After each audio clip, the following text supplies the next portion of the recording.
예, 이번에는 전문가 연결해서 이 상황이 어떤 의미인지를 좀 짚어보겠습니다. 한동대 국제지역학과 박원권 교수가 연결돼 있습니다. 교수님 나와 계십니까?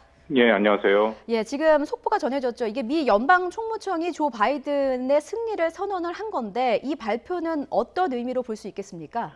매우 중요한 의미가 있죠. 이 예. 대선이 끝난 후에 사실상 공식적으로 인수인계가 이뤄지고 업무가 시작되기 위해서는 방금 보도에도 나왔습니다만 연방 총무청에서 이것을 인증을 해야 되고 공식적인 편지를 보내서 이제 인수인계 절차를 할 수 있도록 해야 되는데 예. 뭐 그것을 지금 계속해서 여러 가지 이유로 지금 아직까지 되고 있지 않았는데 드디어 이제 최종적으로 이것을 확인을 한 것이죠. 그렇다면 이제부터 바이든 당선인의 인수팀은 공식적으로 공개적으로 활동을 할 수 있는 그런 법적인 기반이 마련됐다라고 평가합니다. 예. 네. 이 미 연방 총무청이 이런 발표를 또 하게 되기까지 배경이 궁금하거든요. 설명해 주시죠.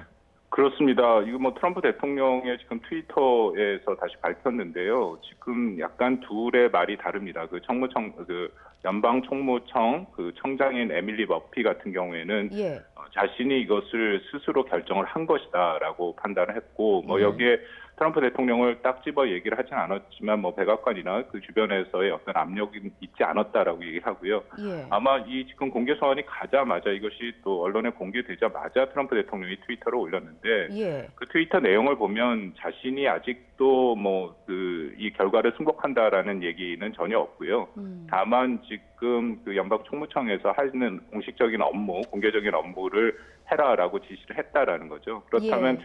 사실상 뭐 업무 인수인계하는 것을 지금 뭐 인정을 한 그런 이 트위터라고 읽을 여지도 있습니다. 예, 네. 그 트위터가 좀 궁금한데 트럼프 대통령이 뭐 연방 총무청의 정권 이양 협력을 내가 지시했다라고 얘기를 하면서 계속 예. 싸울 것이다 이런 의사도 밝혔거든요. 그러니까 트럼프 대통령의 의중은 이게 뭐 패배 승복 의사를 내비친 건지 아니면은 계속 소송을 이끌어 가겠다는 건지 이 부분이 좀 궁금합니다. 어떻게 해석하시나요? 뭐 트위터 방금 나온 거로만 보면은 계속해서 이 지금 소송전을 이어가겠다. 예. 그리고 지금 승복을 하겠다라는 그런 의지는 전혀 읽히지 않습니다. 여기 보면 자기가 아직도 지금 승리한다라는 표현들이 나오고요. 예. 네, 맨 뒤에 그럼에도 지금 연방 총무청에서 결정을 했는데 이거 보면은 그 결정을 자기가 지시를 했다기보다는 아마 그쪽에서 먼저 결정을 한 것 같습니다. 그 결정한 거를 마치 이제 트럼프 대통령이 자기가 지시를 했다라는 식으로 얘기를 했는데요. 전체적인 그 트위터의 내용에서는 뭐 승복의 의지는 전혀 보이지는 않습니다. 예. 만약에 연방 총무청이 먼저 결정을 하고 이제 트럼프 대통령이 어쩔 수 없이 뒤따랐다면 이게 트럼프 대통령에게 불리한 판세가 되지는 않을까요? 매우 불리한 거죠. 왜냐하면 지금 연방 총무청에서 말씀드린 것처럼 결정한 것은 예. 이제 공식적인 절차가 시작이 됐다라는 거고요. 예. 제 판단에는 조금 전에 보도에도 나왔습니다만 연방 총무청에서도 이제 더 이상 미룰 수 없는 상황까지 왔죠. 왜냐하면 지금 트럼프 그 대통령 측에서 계속 진행하고 있는 소송에서 예. 지금 다 소송이 기각되고 소송이 지고 있는 상황이거든요. 특히 이제 핵심 주라고 얘기하는 미시간과 펜실바니아주 같은 경우에는 선거 결과 확정 발표를 지금 추진하고 있고 예. 그리고 조지아주 같은 경우에도 재검표를 했는데 여전히 바이든 당선인이 승리하는 거로 나와 있고 예. 그러니까 지금 현재 상황에서는 뭐 270 선거인단 이상을 바이든 후보가 분명히 확보를 하고 있다라는 거고요. 그래서 설사 남은 소송전에서 뭐 어떻게든지 트럼프 대통령이 이긴다 하더라도 이 결과가 뒤집힐 가능성은 없어진 거죠. 아마 그런 판단으로 연방 총무청에서 그 편지를 보내면서 공개적인 그런 과정을 시작을 한 거라고 판단이 됩니다. 예. 지금 미국 공화당 내 어떤 의중이 사실 이 미 연방 총무청에 좀 전달되지 않았나 이런 생각도 들거든요. 어떻게 보십니까? 그렇습니다. 공화당의 의중도 매우 중요하죠. 근데 최근에 지금 나온 모습을 보면 전통적인 공화당 특히 상원 의원들 중에는 일부 언론 보도에 따르면 한 20명 가까이가 이제 트럼프 대통령한테 등을 돌렸다. 등을 돌렸다는 의미는 트럼프 대통령이 패배를 인정해야 된다라는 그런 얘기가 지금 계속 들리고 있고요. 네. 그리고 뭐 일부 공화당 출신 공화당 그 또 주지사 같은 경우에도 계속해서 트럼프 대통령이 이렇게 하는 것이 적절치 않다.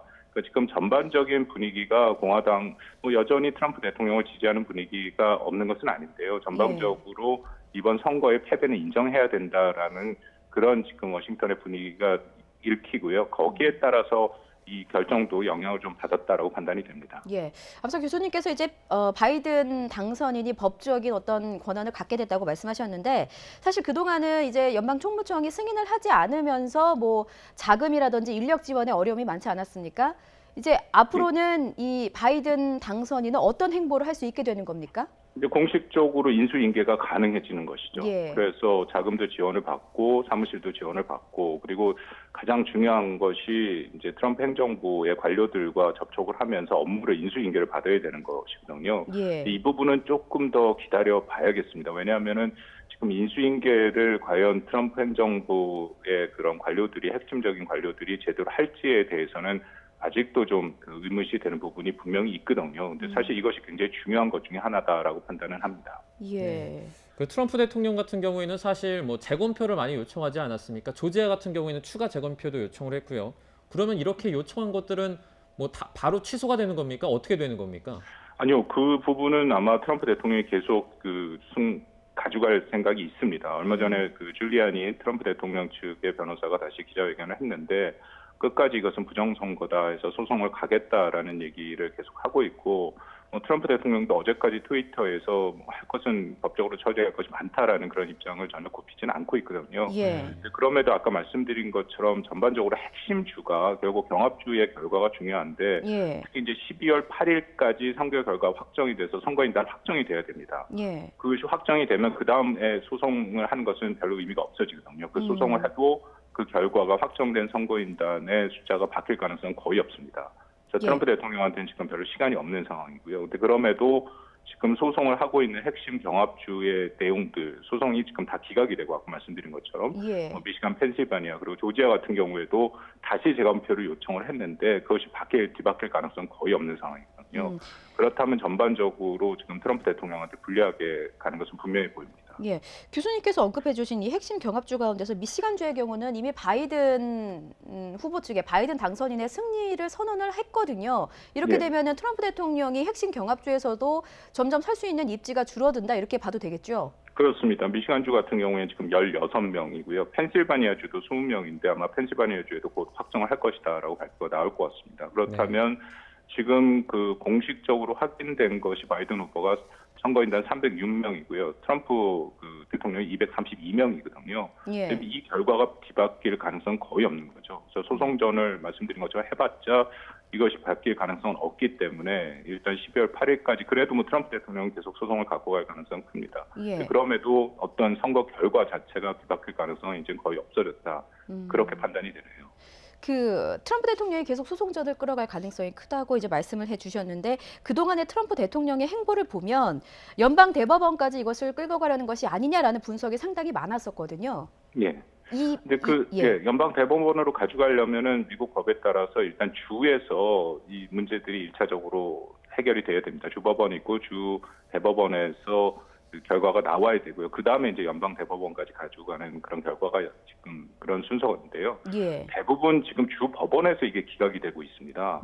그렇기 때문에 연방 대법원으로까지도 가기가 쉽지 않고, 예. 그리고 트럼프 대통령이 문제를 제기하는 게 이제 크게 몇 가지가 있는데 일단 재검표는 지금 진행이 되고 있고 또 우편 투표가 부정선거다라고 끊임없이 얘기를 하는데 그것에 대해서 이제 법원에 문제를 제기하려면 증거를 갖고 가야 되지 않습니까? 근데 여전히 증거를 지금 제대로 제시하지 못하고 있고 가장 중요한 것은 각 주가 이번에는 우편 투표를 하기 위해서 기간을 좀 연장을 했습니다. 이제 그 부분이 문제가 있다라고 소송을 걸었는데 그것도 지금 기각이 되고 있는 상황이거든요. 네. 그렇다면은 지금 트럼프 대통령이 뭔가 선거에 이기고 또 특히 연방 대법원 소송에서 이기고 연방 대법원까지 가져갈 만한 그런 그 사례가 지금 남아 있는 것은 거의 안 보입니다. 네.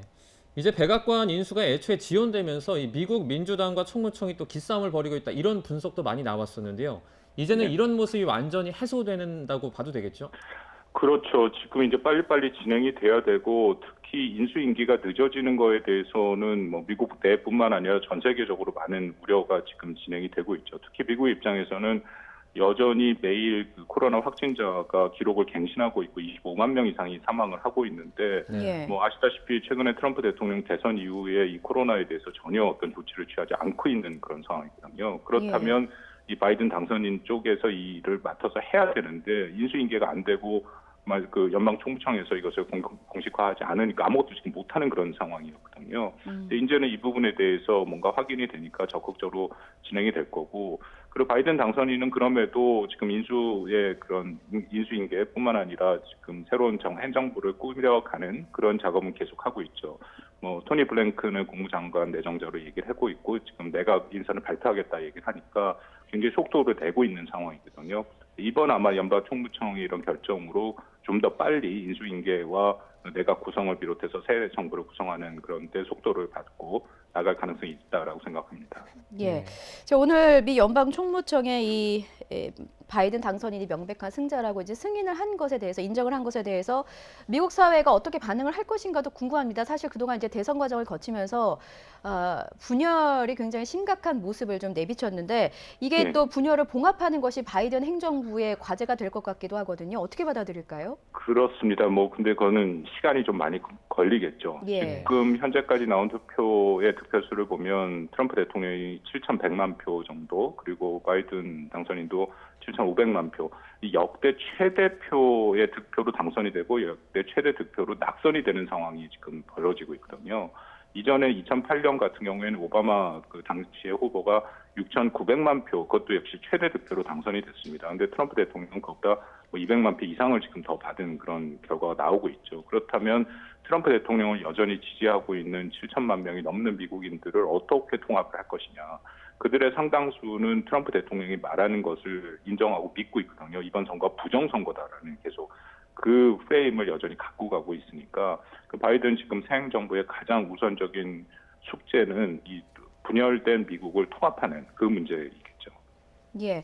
지금 어떻게 보면 이게 뭐 트럼프 대통령이 계속 불복 움직임을 이어가고 있기 때문에 사실 오늘 연방 총무청의 이 발표는 좀 의외라는 생각도 들었는데요. 교수님께서는 어떻게 분석하십니까? 이게 좀 예고가 됐었을 거라고 보십니까? 예, 사실은 이만큼 지금 3주를 뒤로 미룬 것이 예외적이다라고 사실은 판단이 됩니다. 예. 왜냐하면 공식적으로 미국의 주요 언론들이 다 3일 이후에 그 펜실바니아 결정이 나면서 바이든 당선인이다라는 표현을 쓰면서 사실상 당선이다라고 판단을 했지 않습니까? 예. 그렇다면은 미국의 전통에 따르면 당연히 연방 총무청에서도 정권 이양에 협력하는 편지를 보내고 시작이 됐어야 되는데, 지금까지 3주간 끌었다라는 게 오히려 조금 더 이례적인 것이고요. 이것은 말씀드린 양극화의 문제도 있고, 또 트럼프 대통령이 계속 소송전을 갖고 가고 있으니까, 특히 연방 총무청장 같은 경우에는 에밀리 머피가 또 트럼프 대통령이 임명한 사람인 그 영향도 분명히 있겠죠. 이제 그런 것들이 종합해서 좀 늦어지긴 했지만요. 예. 근데 어쨌든